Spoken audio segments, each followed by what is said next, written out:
François Copé, est-ce que vous avez regardé l'audition cet après-midi de François Bayrou devant la commission d'enquête de l'Assemblée nationale? J'ai écouté, pour tout vous dire, j'en ai vu des extraits. Alors, il a confirmé ce qu'il dit depuis le début, qu'il ne savait pas, qu'il n'était jamais intervenu auprès de la justice, et il dénonce des attaques, un procès politique. On va l'écouter. On a eu là pour la première fois la possibilité d'apporter non pas des dénégations, non pas des arguments, mais des preuves. Et fait par fait, événement par événement, accusation par accusation, on a pu montrer que tout était sans fondement. Et ce qui était plus choquant pour moi, c'est que les victimes étaient totalement absentes de ces questions. 5h30 d'audition, il a répété « je n'ai pas menti, je n'ai rien caché ». Il a dénoncé, je vous le dis, des attaques politiques, une volonté de faire tomber le gouvernement.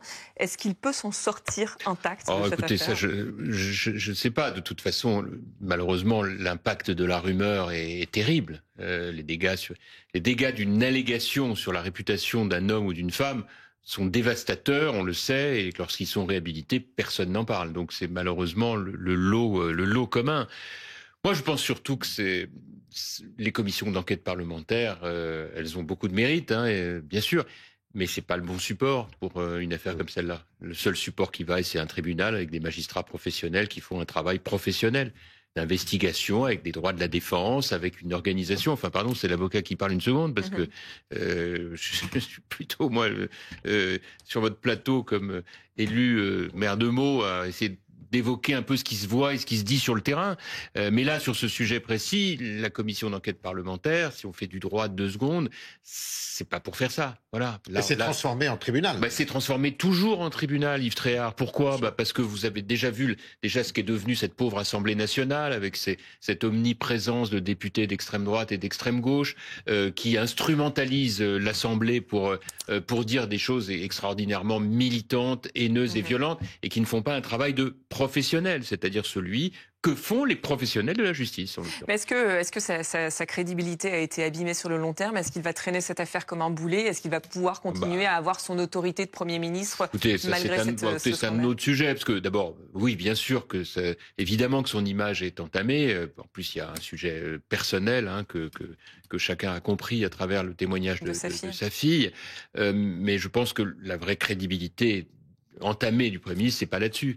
C'est malheureusement sur la conduite des affaires publiques aujourd'hui d'un gouvernement qui a beaucoup de mal, malheureusement, à réformer, puisqu'il n'y a pas de majorité. On a un système politique qui est totalement dysfonctionnel. Si cette affaire venait à avoir sa peau, ou la politique qui est menée actuellement, est-ce que Bruno Retailleau ferait un bon remplaçant à Matignon? Écoutez, je crois que le sujet n'est pas existe. Mais vous voyez où je veux en venir. Oui, mais enfin, le sujet n'existe pas, en fait, parce que notre système politique aujourd'hui est totalement dysfonctionnel. C'est-à-dire que l'absence de majorité fait que nous avons accepté, et je m'en réjouis, à droite, de participer au gouvernement, parce qu'on est un parti de gouvernement, et heureusement, d'ailleurs, les meilleurs sont les ministres de droite dans ce gouvernement, je vous fais pas un dessin. Mais un Premier ministre de droite, un Premier ministre Bruno Retailleau. Enfin, encore une fois, je pense que le sujet, il n'existe pas aujourd'hui. Voilà, aujourd'hui, il n'existe pas, mais est-ce que vous aimeriez qu'il existe? Ou est-ce que ce serait un problème? Moi, je l'ai dit, je pense qu'on ne peut pas continuer comme ça jusqu'en 2027, ça n'est pas raisonnable. Mais le fait est que ce ne serait pas idéal s'il venait être promu Premier ministre, tout en étant, si jamais il gagnait l'élection à la présidence des LR qui va avoir lieu ce week-end. C'est pour ça que je vous interrogeais sur ce sujet. Question de sa liberté de parole et d'action qui est soulevée par son rival, Laurent Wauquiez, dans ce sprint final. Et selon lui, il y a 2 choix. On l'écoute. Il y a un premier choix qui est une droite qui petit à petit se fond dans le macronisme. Ça, c'est le chemin qui est en fait proposé par l'idée de dire que le chef de notre parti sera en même temps ministre dans un gouvernement de Macron et donc sous la tutelle du président de la République qu'on a vu hier. C'est incompatible? Moi, je pense que oui, parce que ça interdit la possibilité d'avoir une parole libre et indépendante. De l'autre, il y a le chemin que moi je propose, qui est une droite libre, indépendante, qui ne doit rien à Emmanuel Macron, qui n'est pas sous la tutelle du président qu'on a vu hier et qui propose un projet de rupture. Est-ce que Bruno Retailleau, que vous soutenez, peut répondre à cette attente de changement, au-delà de la liberté de parole, mais répondre à cette attente de changement des Français et incarner une droite de rupture? Moi, je regarde les sondages. Hein. Qu'est-ce que je vois aujourd'hui? On a un Bruno Retailleau qui, en quelques mois, est arrivé dans le trio de tête des personnalités qui comptent aux yeux des Français pour l'avenir. Vous avez Bardella pour l'extrême droite, vous avez Édouard Philippe pour le centre droit, et puis vous avez Bruno Retailleau pour une droite que, pour ma part, je soutiens, qui est une droite assumée, décomplexée, pour rétablir l'ordre dans ce pays. Et le rétablissement de l'ordre dans le pays, il l'incarne au ministère de l'Intérieur. Alors après le débat de savoir est-ce qu'il est libre et pas libre, mais qu'est-ce que c'est que cette histoire de liberté? Enfin, on peut philosopher sur le sujet, moi ça m'intéresse, mais on a plus de ce côté-là plutôt de la chance que François Bayrou a dit à ses ministres surtout, alors vous êtes totalement libre, hein. Allez-y, dites ce que vous voulez, ça n'a aucune importance. Aucun n'est jamais corrigé dans sa position, donc en réalité les ministres sont très libres de s'exprimer. Enfin, sur l'Algérie, quand même. Bruno Retailleau, sur l'Algérie, il a été un petit peu corrigé. J'allais justement donner cet exemple. Il a été corrigé de rien du tout, c'est parce qu'il a mis les pieds dans le plat que on a fait bouger les lignes sur l'Algérie. Et croyez-moi, ça fait un certain temps qu'on le demandait. Donc non, au contraire. Moi, à l'Élysée, on a considéré qu'il avait été recadré, Bruno Retailleau. On a considéré, personne n'a entendu parler de recadrage. Cela dit, les déclarations de M. Barrot aujourd'hui ressemblent à ce que disait mais écoutez, il a totalement raison. Enfin, attendez, alors pour le coup, moi ce que je constate, c'est que c'est parce que Bruno Retailleau est au gouvernement qu'il est parvenu à faire bouger les lignes.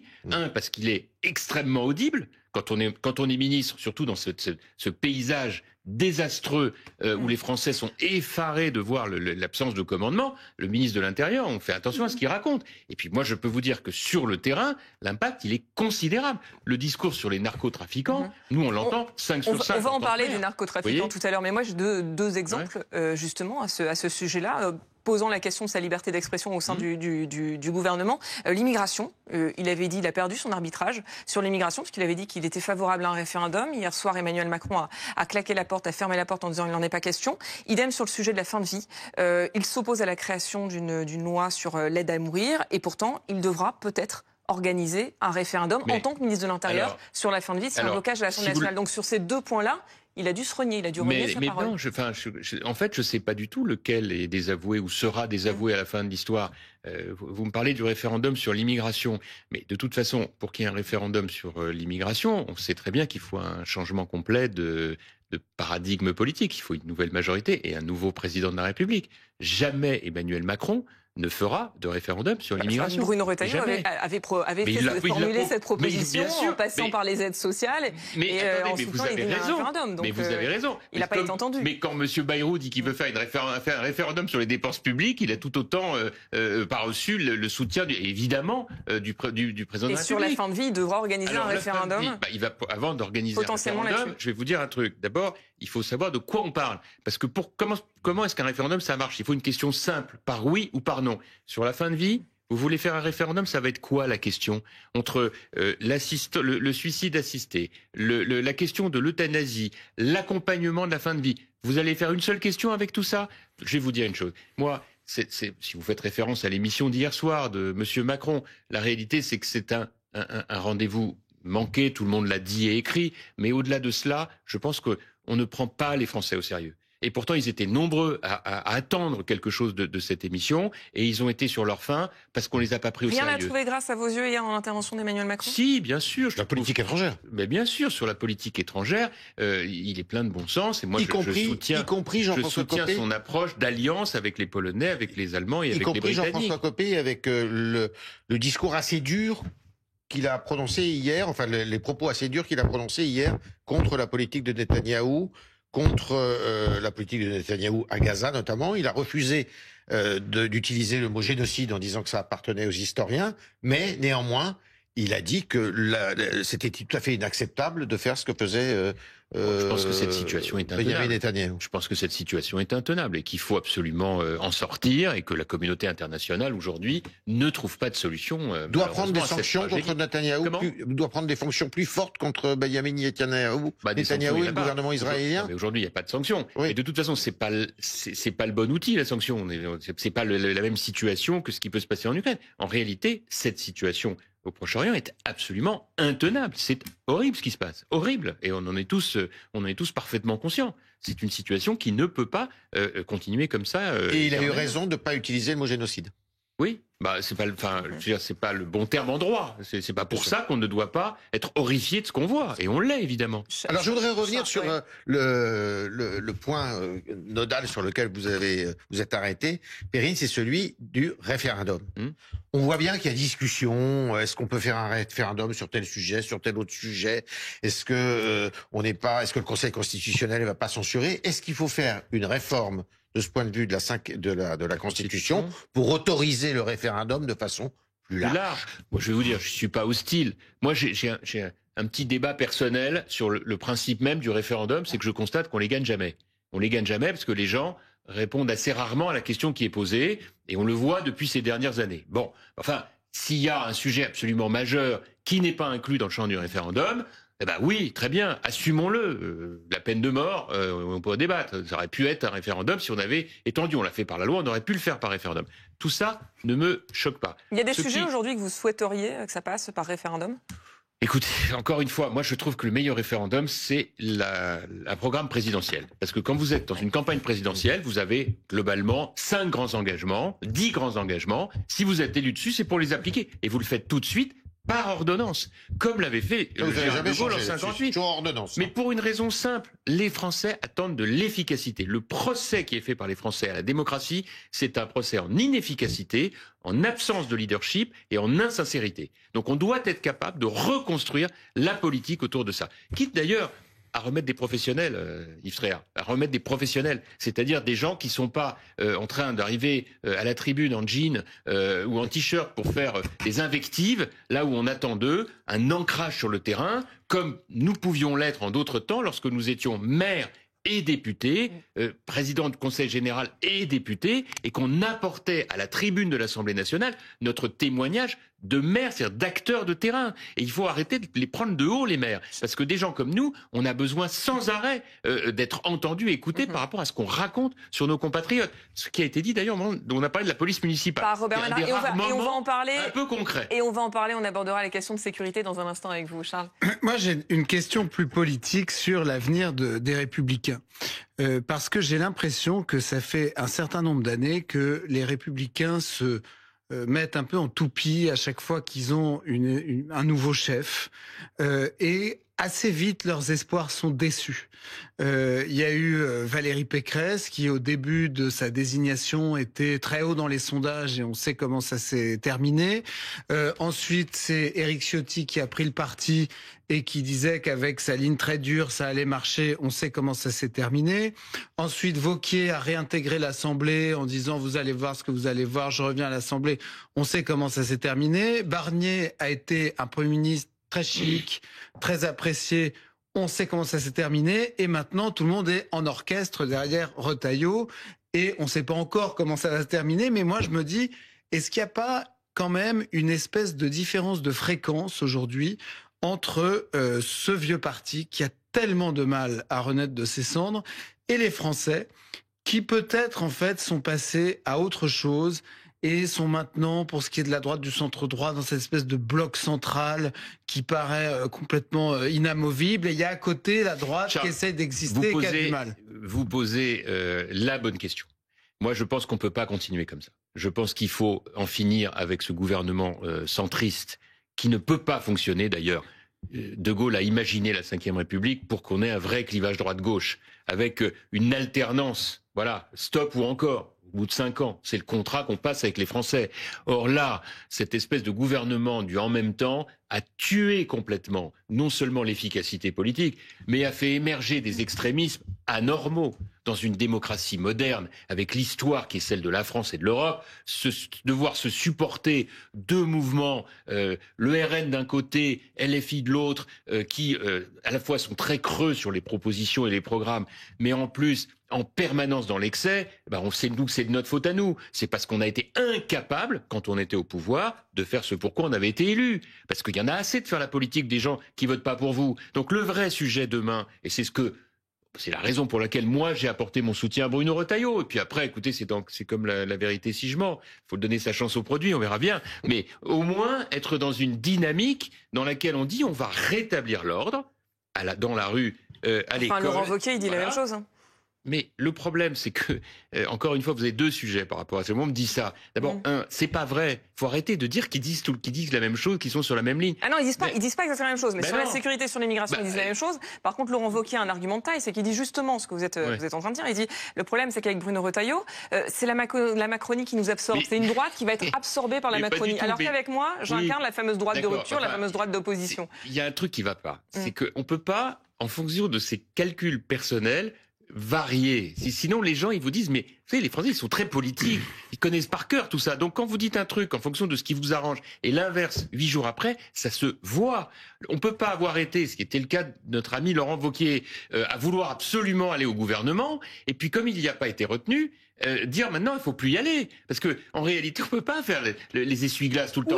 Les gens ils regardent ça de manière très concrète. Et qu'est-ce que j'observe? C'est quand même un argument majeur. Je suis désolé d'insister là-dessus. Ça me fait pas plaisir, mais c'est un fait. Regardez les sondages. Quand vous voyez que pour la première fois depuis 15 ans ou 10 ans, nous avons enfin un responsable de droite qui est dans le trio de tête. Ça nous était plus arrivé. On était à 4%, 5%. Laurent Wauquiez, il n'a jamais réussi à monter haut dans les sondages. On a avec Bruno Retailleau pour la première fois quelqu'un dont les Français montrent leur souhait de lui voir jouer un rôle national majeur. Jean-François Copé, écoutez, vous dites, ça se regarde quand même. Il y a quand même une contradiction dans ce que vous dites. Vous faites le procès du et en même temps d'Emmanuel Macron. Bien vous sûr. montrez comment ça a favorisé les extrêmes et tué les LR. Et dans le même temps, vous nous dites que le salut de votre camp, le salut des LR, passe par un homme qui, de fait, appartient à ce et en même temps d'Emmanuel Macron. Non, mais vous pouvez pas dire. Non, mais attendez. Un tantinet quand même. En tout cas, qui a fait alliance. Vous avez raison. Non, mais il a fait alliance avec ce et en même temps. J'ai pas eu le temps de terminer là-dessus. C'est très bien que vous me relanciez parce qu'il faut vraiment que là aussi il est quand même dans son couloir. Nous ne sommes pas, et c'est là-dessus que, en réalité, bon, je vois bien. On est en campagne, donc c'est un peu légitime que chacun trouve ses arguments. Mais il n'y a pas d'absorption dans la Macronie. Non, il y a une alliance avec la Macronie. Mais il n'y a plus de Macronie. Il n'y a plus de Macronie. Mais aujourd'hui, le problème, vous l'avez vu hier soir, on a un président de la République qui est un colosse au pied d'argile. Pourquoi est-ce que l'émission d'hier, elle n'a pas abouti à quelque chose de convaincant? C'est parce qu'il n'a plus d'outils politiques. Il ne peut plus actionner tout seul. Donc vous voulez dire qu'il n'y a plus de Macronie? Mais non, il n'y en a plus. Il y en a eu en réalité. Allez, je vais être gentil jusqu'en 2024, jusqu'à la dissolution. En fait, déjà en 2022, c'était un peu entamé. Mais en tout cas, en 2024, c'est sûr. Parce qu'à partir du moment où il n'y a plus du tout de majorité absolue, il n'y a plus de moyens de faire passer des lois. Et donc, c'est n'importe quoi. D'ailleurs, vous avez noté qu'il n'y a plus de projet de loi. Ça ne sont que des propositions de loi par les députés. Vous dites qu'il n'y a plus de macronisme. Et donc, en réalité, Bruno Retailleau n'est absolument pas absorbé par la Macronie. Il est dans son couloir. Et il fait ce que... C'est la Macronie qui est en train d'être absorbée par Édouard Philippe, vous le classez où, du coup? Comment? Édouard Philippe, vous le classez où? Mais Édouard Philippe, il incarne de manière d'ailleurs parfaitement légitime une autre branche du centre droit. Pour les plus anciens, c'est en gros ce qu'a été le RPR et l'UDF d'autrefois. Et le véritable. Et Édouard Philippe, je suis désolé de le dire, c'est plus une ligne de centre-droit que ce qu'a fait Emmanuel Macron. Très souvent à gauche. Est-ce qu'un rapprochement avec Édouard Philippe est envisageable? Est-ce qu'un rapprochement avec Édouard Philippe est envisageable? J'en sais rien du tout. Parce qu'aujourd'hui, c'est beaucoup trop tôt. Il se sent pas du tout de centre-droit, Édouard Philippe. Quand on discute avec Édouard Philippe, je vous jure, il se positionne pas au centre-droit. Attendez, mais moi je suis porte-parole de personne dans cette affaire. Donc peut-être que je vous donne mon analyse de ce que je vois comme étant, encore une fois, à travers ce que je peux lire dans les études politiques, de ce que je peux entendre de mes administrés. Enfin, on parle beaucoup de politique quand on est maire avec nos administrés, et c'est des débats qu'on a tout le temps. Bon, comme mes administrés, ils savent que je suis présent dans le débat public national, ils me bombardent de questions. Donc je vois bien les réactions. Moi, je les interviewe aussi. Et donc, pour eux, il y a un positionnement assez clair qui rappelle ce qu'a été le RPR et l'UDF, qui étaient deux forces, d'ailleurs de taille à peu près comparable. Vous me demandez est-ce qu'ils vont se regrouper? Mais c'est impossible de le dire. Déjà, dans un premier temps, il faut déjà voir ce que les militants LR décideront dimanche, quand même, c'est pas un petit sujet. Et s'ils choisissent Bruno Retailleau, est-ce qu'un rapprochement avec Édouard Philippe et dans les tuyaux est envisageable? L'étape ensuite, c'est que Bruno Retailleau, si c'est lui qui est élu, installe un leadership. Car nous n'en avons plus depuis des années chez LR. Sauf que Jean-François Copé, le paysage politique a changé par rapport à ce qu'il était précédemment avec une droite et une gauche. Demain, s'il y a une élection présidentielle, on aura un candidat d'extrême droite, un candidat d'extrême gauche, mais on peut pas se permettre. Enfin, on peut pas se permettre. Non. Le candidat de droite ou le candidat de centre droit, s'ils se font concurrence, bravo, s'éliminer. Bien sûr. Donc il faudra qu'il y en ait qu'un. Absolument. Et moi, je vais vous dire une chose, il faudra qu'il y en ait un et qu'il soit très très clair. Parce que pour le coup, moi j'ai été assez choqué, assez mal à l'aise que Laurent Wauquiez évoque un lien avec Sarah Knafo. Je précise, ce que propose Laurent Wauquiez, c'est un rassemblement des LR, au-delà des LR, ce qu'il dit de la droite, de Gérald Darmanin à Sarah Knafo, effectivement, la numéro 2 du parti Reconquête d'Éric Zemmour. Mais Sarah Knafo n'a pas d'existence politique. C'est une personne tout à fait respectable, mais elle n'a pas d'existence politique. Non, mais ça montre l'arc politique qu'il veut ouvrir jusqu'à l'extrême droite. Ben voilà. Nous parlons donc bien la même langue. Donc c'est la différence, que vous mettez ce soir entre vous et Bruno Retailleau et entre Laurent Wauquiez. C'est une manière assez peu sincère d'aller jusqu'au bout de la logique et de dire Sarah Knafo, en fait, c'est l'extrême droite. Oui, mais du coup, Jean-François Copé, comment vous faites... Attendez, je ne parle pas des électeurs, là. Je parle des responsables. Alors justement, c'est intéressant. Pour vous, il y a hors de question d'élargir jusqu'à ce niveau-là. Mais s'agissant des électeurs... Pas du point de vue politique. Du point de vue des électeurs, oui, mais c'est pas la même chose. Les électeurs, c'est une chose. Moi, ce que je souhaite, c'est que les électeurs qui sont partis, pour un certain nombre d'entre eux, au RN, parce qu'ils voulaient que la droite assume l'ordre et qu'elle ne l'a pas suffisamment fait ces dernières années, se disent finalement, tiens, la droite revient, au bon sens du terme, et donc on va la retrouver. Oui, voilà. Mais c'est pas la même chose que de faire une alliance avec des responsables politiques qui tiennent des propos qui sont ceux de l'extrême droite. Il s'extrême droitise, Laurent Wauquiez. Comment ? Il s'extrême droitise, mais je ne sais pas, je dis juste que moi je suis en désaccord avec cette ligne. Ça fait depuis le début de mon engagement politique, et je l'ai dit quand je présidais l'UMP et que j'avais proposé ce concept de droite décomplexée, c'est une droite qui assume pleinement d'être de droite sur l'ordre, sur la sécurité, sur le progrès, et qui est étanche avec tout responsable de l'extrême droite. Ouais. Et c'est la raison pour laquelle j'ai été en rupture totale avec la position d'un Éric Ciotti quand il a fait ce qu'il a fait, que pour moi Sarah Knafo c'est Zemmour et que je ne serai jamais de cette ligne-là pour 1000 raisons dont on peut parler si vous le souhaitez. Jamais, quand on écrit dans un livre que le maréchal Pétain a sauvé des Juifs, ça me pose un vrai problème, et donc je ne l'accepterai jamais. Et donc à partir de là, mais les électeurs, oui. Est-ce qu'il n'y a pas là aussi une petite différence de fréquence, parce que c'est pas un certain nombre d'électeurs qui sont passés au RN, c'est quasiment tous les électeurs de la droite. Mais bien sûr, il y a quand même une espèce de basculement en France, notamment dans les campagnes, etc., vers le RN, et il y a un sujet que moi je trouve qui reste très entier, c'est que si la Cour d'appel de Paris confirme la peine de Marine Le Pen ne pourra pas être candidate. Donc le RN aura a priori un candidat qui aura au maximum 32 ans en 2027. Donc dont il sera quand même difficile d'imaginer qu'il puisse être président de la République à 32 ans, même si dans notre époque folle tout arrive. Je crains que pour le coup LR, mais un peu comme d'habitude, pêche un peu par excès de confiance en se disant il y aura plus de candidats à l'extrême droite, donc on va dire aux électeurs qu'on est revenu et ils vont rebasculer vers nous et ça va se faire presque mécaniquement. Est-ce qu'il n'y a pas quand même quelque chose qui est à retrouver dans le contact avec les gens, écoutez, je vais vous dire un travail un peu supplémentaire quand même à faire. De toute façon, si on ne fait pas ce travail-là, on ne méritera pas de gouverner la France. Point numéro 1. Donc le travail, il faut le faire. Deuxièmement, le problème, c'est que le combat, il est asymétrique avec l'extrême droite, comme d'ailleurs pour les socialistes qui se sont alliés lamentablement avec l'extrême gauche. Pourquoi il est asymétrique ? Parce qu'en fait, les Français n'attendent pas la même chose de nous que de l'extrême droite. Ils sont très indulgents avec eux, très exigeants avec nous. Et ça, je le constate tous les jours. Qu'est-ce qui fait, à votre avis, qu'un candidat du Rassemblement national, inconnu au bataillon, qui ne travaille pas, qui ne fait rien, peut être élu sans aucun problème dans une législative, alors qu'à côté de ça, nous présentons dans certaines circonscriptions des élus LR, ancrés, appréciés au quotidien et qui sont balayés. Mais ça, c'est les vagues législatives. Voilà, vous l'avez dit. Et donc, en réalité, moi, mon propos, il est que nous devons faire beaucoup plus que les autres partis politiques pour mériter d'être élus. C'est comme ça, c'est vendu avec. Nous, on nous pardonne rien. Et donc, on doit faire 10 fois plus que les autres. Et c'est à ça qu'on s'engage. Et de mon point de vue, c'est l'ancrage local avec un discours national cohérent avec ce que les gens attendent sur le terrain qui peut faire cette différence. Deux questions rapides encore sur l'élection à la présidence LR. Si Bruno Retailleau perd cette élection, est-ce que vous lui dites surtout ne rentre pas dans une guéguerre comme celle que j'ai vue avec François Fillon, range-toi derrière Laurent Wauquiez pour éviter les divisions? Écoutez, d'abord, il faut toujours accepter la défaite, voilà. De même que c'est vous qui le dites. Voilà, oui, parce que moi j'avais gagné. Vous voyez, donc j'aurais bien aimé que Fillon accepte la défaite. Ça nous aurait fait gagner du temps plutôt que de faire un groupe séparé. Non, mais je vous assure, c'est quand même un peu. On était, voilà, c'est mon aîné, mais enfin c'était ça l'histoire. Deuxièmement, bien sûr qu'il faut qu'on se rassemble. Ça, il n'y a pas de doute là-dessus. Après, chacun prendra ses responsabilités. Il y a des gens qui ont des allergies, des oppositions très fortes à l'un ou à l'autre candidat. Ils sont perpétuels. Mais alors attendez, vous resterez. Vous resterez. S'il se met derrière Bruno Retailleau. Non mais attendez. S'il se met derrière Laurent Wauquiez. Je vais vous dire un truc. Très honnêtement, j'adore ce débat. Il est passionnant.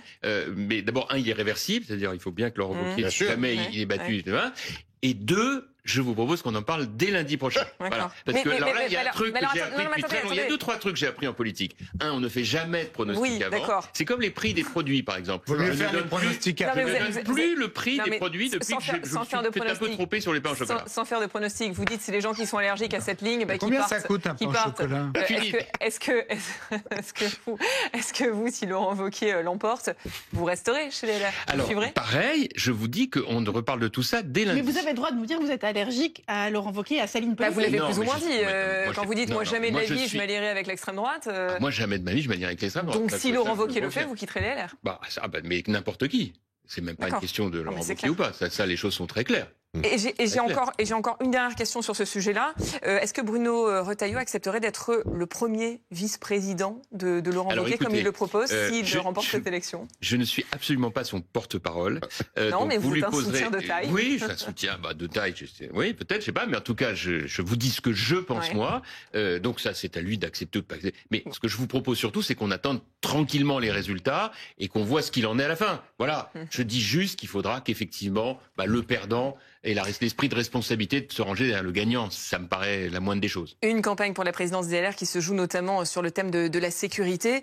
Il y a depuis quelques jours une vidéo qui circule, qui fait polémique, d'un influenceur qui propose un ghetto tour. C'est l'œil de Raphaël. Raphaël, qui est cet influenceur et que propose-t-il précisément? Alors oui, un ghetto tour, on pourrait appeler ça du narco-tourisme en bon français. Alors c'est un influenceur allemand sur YouTube, je ne vais pas donner son nom parce qu'on n'a pas forcément envie de lui faire de publicité, qui visite, et ça c'est les images qu'on voit, des quartiers sensibles à des rencontres assez bienveillante dans la thématique avec des dealers. La vidéo qu'on voit à l'écran, c'est dans des quartiers sensibles de Nîmes, qui a été évidemment fermement condamné par la police. Une vidéo de 26 minutes sur YouTube qui cumulait 100 000 vues. Elle a été supprimée par YouTube. Il y a des extraits qui sont toujours disponibles. À Nîmes, d'ailleurs, c'est pas n'importe où. C'est là où doit se rendre Bruno Retailleau, justement, dans 48 heures. Sauf qu'il y a bien d'autres séquences qui sont disponibles sur YouTube, sur TikTok. Des vidéos qui sont récentes, toutes moins d'un an, à Toulouse, à Montpellier, à Marseille, avec à chaque fois des images assez violentes de la drogue, parfois même des interventions de police qui sont filmées par ce youtubeur, des armes à feu, comme on l'a vu à l'écran, des tirs en l'air, 6 millions de vues sur YouTube quand même son compte, qui est toujours en ligne. Des rodéos Des rodéos, exactement, Yves. Et il y a plusieurs millions de vues également sur TikTok. Sauf que derrière ces vidéos choquantes, il y a aussi une réalité. Exactement, une réalité qu'on retrouve notamment dans une note du service d'analyse de la police nationale Cirasco, une note qui a été récemment publiée selon les informations d'Alexandra Gonzalez du service police-justice de BFM TV. Une note dans laquelle il est écrit que le trafic de stupéfiants est aujourd'hui, je cite, le moteur principal des violences criminelles en France, qui touche désormais, et ça va vous concerner Jean-François Copé, des petites et moyennes villes. Et les armes, justement, elles sont pas là que pour les vidéos YouTube, malheureusement. Ce que vous voyez à l'écran, c'est l'évolution des assassinats ou tentatives d'assassinat entre délinquants. La hausse, elle est évidente, 275 en 2021. Il y a un pic en 2023, mais on reste très haut malgré une petite baisse en 2024, 368. Et il y a un autre chiffre qui est absolument terrible dans cette note. Un tiers des tueurs et des victimes ont moins de 20 ans. Et des tueurs qui sont maintenant d'ailleurs recrutés sur les réseaux sociaux. La boucle est malheureusement bouclée. Et y compris en prison. Il y a les images, il y a les chiffres et puis il y a aussi des mots. Oui, là on va reparler de politique, Jean-François Copé. Comment qualifier cette violence finalement, quels termes utiliser? Alors évidemment en 2005, il y a eu le bande de racailles de Nicolas Sarkozy. Aujourd'hui, Bruno Retailleau, il a adapté cette terminologie, il parle de narco-racaille, cette comparaison permanente aussi avec les cartels. Et un autre mot qui arrive, qui infuse le débat public, c'est la mexicanisation. On est, oui, à un point de bascule. Et je pense que le choix que nous avons aujourd'hui, c'est un choix entre une mobilisation générale ou alors la mexicanisation du pays. Ça, c'était fin novembre. Jean-François Copé, est-ce que vous pensez qu'il faut aujourd'hui utiliser aussi des mots comme mexicanisation pour parler de la situation actuelle ? D'abord, moi, je déteste qu'on tourne autour du pot. Donc, il faut dire les choses et il faut le dire de manière très claire. Après, les gens sont habitués à ce que les hommes politiques disent des mots. Ils ne supportent plus qu'on s'arrête aux mots et qu'ils veulent évidemment qu'on agisse. Bon, moi, ce que je constate, c'est que pour agir, et ça, c'est mon expérience à la fois de maire et d'ancien ministre, c'est qu'il faut une chaîne d'autorité qui soit en continuum. Voilà. Et au même titre qu'à Paris, il faut que le ministre de l'Intérieur et le ministre de la Justice soient extrêmement connectés et liés dans l'action commune. Et c'est la première fois depuis très longtemps qu'on l'a aujourd'hui avec Bruno Retailleau et Gérald Darmanin. Et c'est une chance formidable dans le malheur politique et le nôtre d'avoir cet axe-là. De la même manière sur le terrain, il faut ce qu'on appelle un continuum de sécurité, ce que nous avons expérimenté à Meaux et qui objectivement est une réussite. C'est-à-dire que nous avons diminué la délinquance par 2. Deuxièmement, régulièrement, grâce au travail organisé... Qui était lié pour la plupart à la drogue. Bien sûr, pour une grande partie, mais pas seulement. Mais typiquement sur la lutte contre les trafics de drogue, nous avons investi massivement avec un nombre très important de policiers municipaux armés. On a un effectif complet de 180. On a 350 caméras qui couvrent l'ensemble du secteur et qui, avec des équipes qui sont en permanence sur la balle, si je puis dire.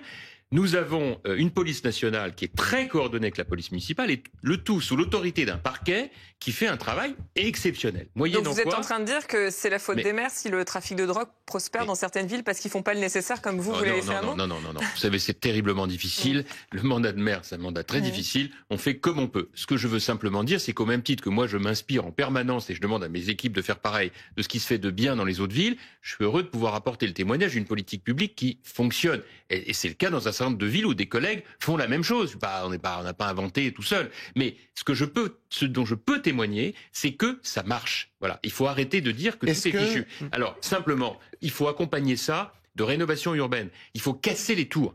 Tant que vous avez des tours, c'est des repères à accueillir, si je puis dire, tous les trafics, parce que c'est là qu'on cache le matériel, les armes, hélas, la drogue, etc. Et que les populations qui habitent là en sont les premières victimes.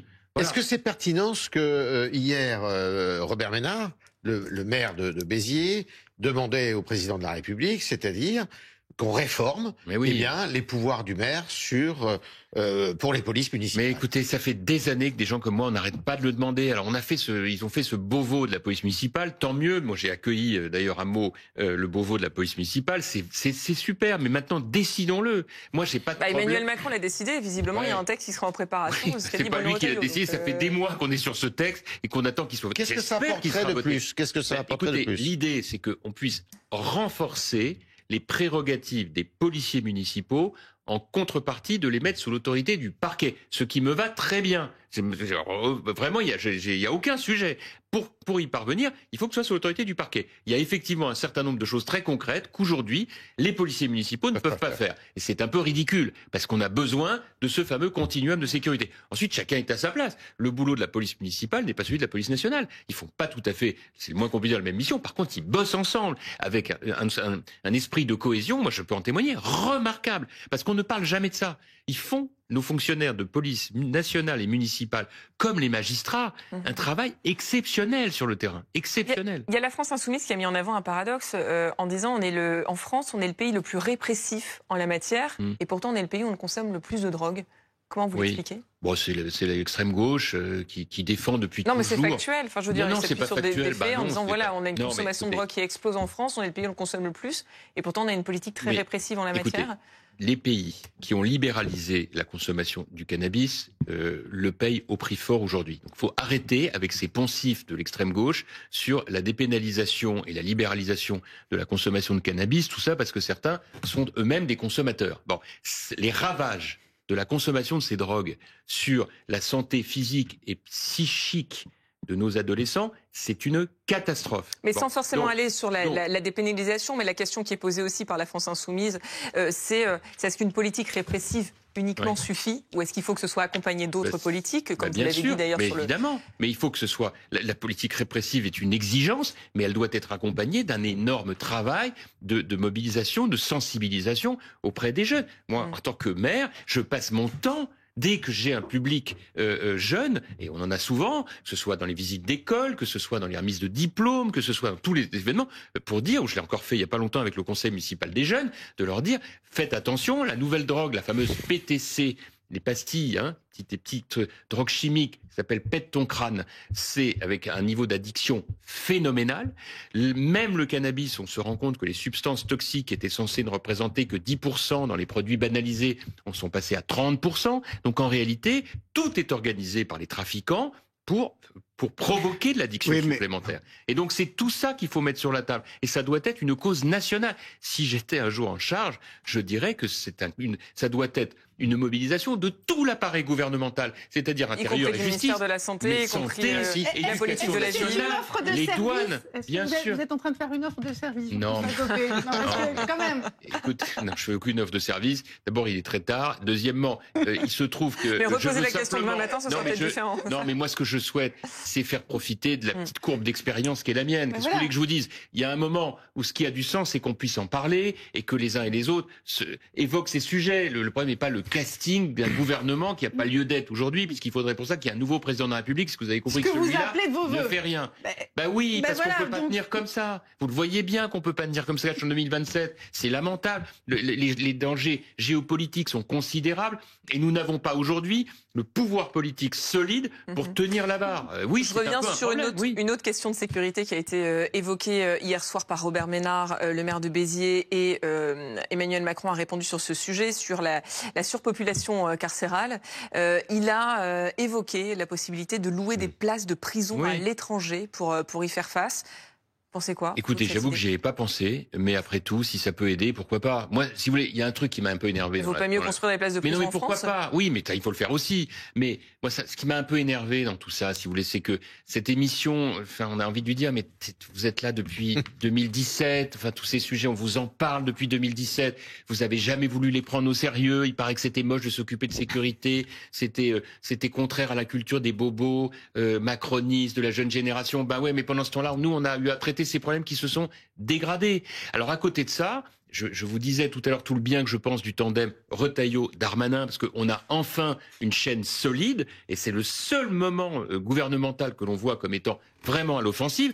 J'ai regardé l'excellente lettre que Gérald Darmanin a écrite aux magistrats de France proposant une réorganisation complète de la chaîne pénale, de la hiérarchie des sanctions. Ça ne pourra pas se faire avant la présidentielle. Non, rien ne pourra se faire avant la présidentielle. De toute façon, c'est dramatique. Mais en revanche, c'est un vrai débat, et à ma connaissance, aucun garde des Sceaux auparavant ne l'avait posé aussi clairement. Et ça, c'est vraiment l'intérêt du pays. Oui, mais est-ce qu'on passe pas là, typiquement sur cette histoire, parce que la rénovation urbaine, etc., tout ça, on entend ça aussi quand même depuis très longtemps.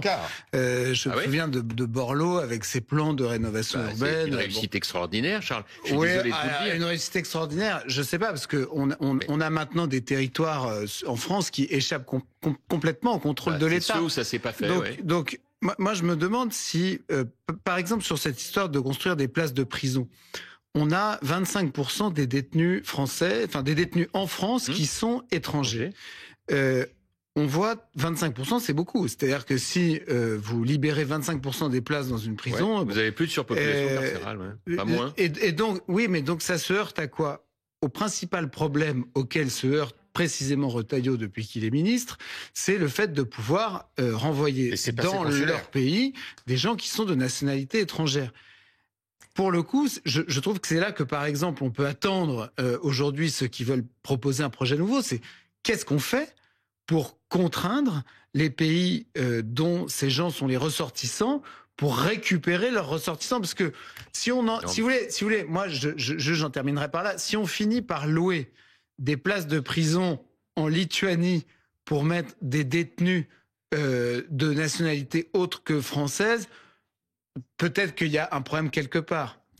Donc, qu'est-ce qu'on fait pour régler ce problème-là que pour l'instant, Retailleau n'arrive pas à régler? Non, mais il peut pas le régler tout seul, c'est impossible, parce que là, pour le coup, c'est vraiment un sujet présidentiel. Mais moi, ce qui m'intéresse dans cette période, c'est qu'un certain nombre de responsables politiques en profitent pour mettre sur la table des idées qu'on pourra mettre en place d'ici quelques temps. Mais de toute façon, l'affaire des OQTF et de l'Algérie, on en revient à ce qu'on disait tout à l'heure avec Anna, le sujet, il est très simple en fait. C'est que ça doit être traité au niveau des chefs d'État. Or, on a un président de la République qui, sur l'Algérie, est totalement flottant. Et donc, en réalité, Bruno Retailleau, qu'est-ce qu'il a fait en mettant ce pavé dans la mare? Et c'est pour ça que moi, je le soutiens totalement sur ce point. C'est en faisant bouger les lignes, il a fait prendre conscience à tout le monde que ça n'était plus tenable. Et que la politique menée par le président Macron avec l'Algérie, hélas, pouvait pour certains d'entre nous le redouter, et c'est arrivé, est un échec total. On a perdu sur toute la ligne. On a perdu sur le mémoriel, on a perdu sur l'histoire, on a perdu sur le développement économique, les partenariats stratégiques et naturellement sur la coopération en matière migratoire.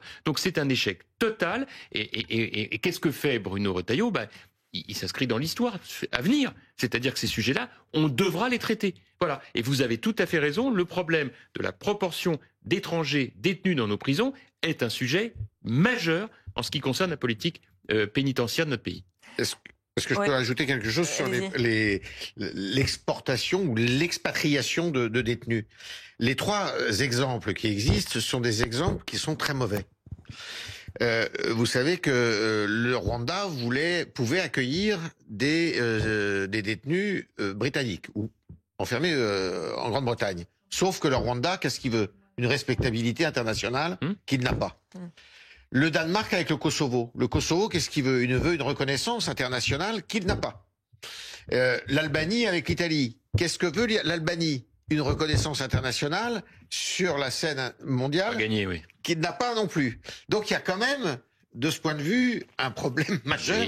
C'est qu'on trouve des pays destinataires qui soient des pays où ça se passe bien. La réalité, c'est que de toute façon, ces gens doivent être envoyés dans leur pays, c'est à leur pays de les juger et de faire ce qu'ils ont à faire. Exactement. Enfin, on est aujourd'hui, malheureusement, dans un moment de discrédit diplomatique qui fait qu'on ne peut pas imposer grand-chose à un certain nombre d'autres pays qui ne veulent pas le faire. Voilà, donc c'est notre problème. Mais c'est un problème plus global, qui est un problème d'avoir un système politique dysfonctionnel. Voilà. Nous n'en sortons pas aujourd'hui, et c'est ça l'objectif. Et c'est pour ça que la droite doit maintenant se reconstruire. Et pourquoi est-ce que j'ai apporté mon soutien à Bruno Retailleau? C'est parce que j'ai des yeux pour voir, et quand je vois la dynamique qu'il incarne dans l'opinion publique, je dis aux militants LR, il faut réfléchir à 2 fois, parce que si jamais ça n'est pas Bruno Retailleau qui est élu, alors qu'il est l'homme aujourd'hui le plus populaire à droite, c'est qu'on n'a pas envie de reprendre le pouvoir. Combien de votants dimanche? Ce week-end.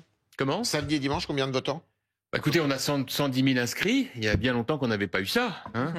Ça nous renvoie à la période, comme il m'arrive de le dire parfois, où les chanteurs avaient de la voix. Voilà. Merci beaucoup, Jean-François Copé. Celui qui sera élu président sera le candidat pour 2027? Non, je ne sais pas. Écoutez, vous savez quoi? On va faire Et moi, j'ai commencé la politique avec Jacques Chirac, mais aussi avec Guy Drut, qui m'a dit, tu sais, une haie après l'autre. Voilà, donc on va faire une haie après l'autre. Donc d'abord ce week-end. Merci beaucoup, Jean-François Copé, d'avoir été notre invité.